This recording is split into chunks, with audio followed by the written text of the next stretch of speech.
You know, there's so many beautiful things about the Central Coast, one of which is the vineyards.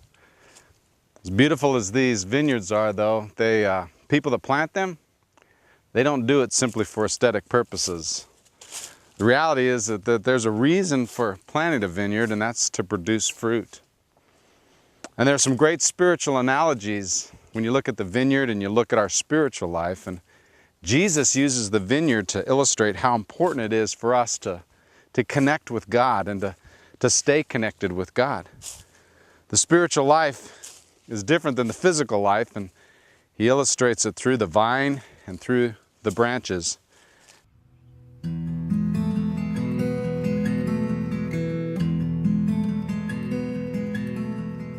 John 15, Jesus said, "I am the true vine, and my Father is the vine dresser. Every branch in me that does not bear fruit, he takes away, and every branch that bears fruit, he prunes, that it may bear more fruit. I am the vine, you are the branches. He who abides in me, and I in him, bears much fruit. For without me, you can do nothing. By this my Father is glorified, that you bear much fruit." You know, there's really some great life lessons that we can learn even from the vineyards themselves. For example, you take these branches, this branch right here that produced this particular fruit, it will only bear fruit for 1 year. After that, it won't produce fruit again. And in order for this vine to continue to produce, they literally will cut back 90% of all of this canopy back to these spurs, so then it will bear fruit again. You know, God has a way in our lives of taking us through pruning experience. The pruning takes place after a hard frost and after a winter and early spring. They'll cut all of this back, and in our lives, God has a way of pruning us back as well so that we will produce more fruit. You see, the purpose of these vines is really to produce fruit.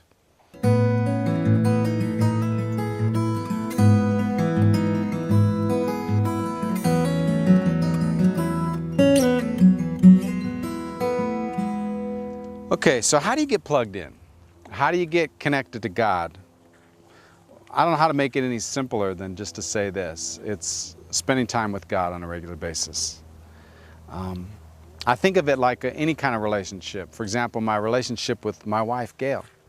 What Gail wants from me more than anything else is that I would communicate with her, that I would spend time with her, that I would tell her what I'm thinking and feeling and what my desires and goals are in life and all those kinds of things. And she desperately wants that from me. I wish I could tell you that, I do a good job at that.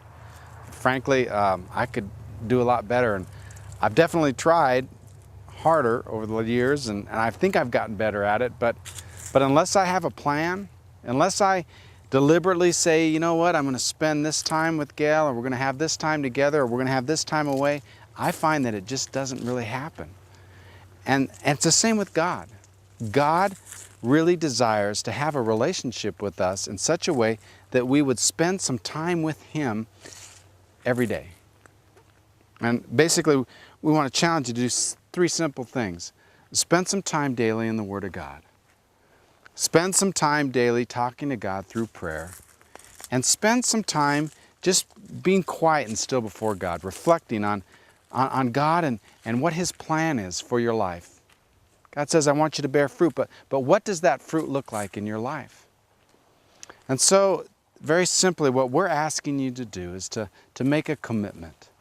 To make a commitment to plug into God, to spend time with God on a regular basis.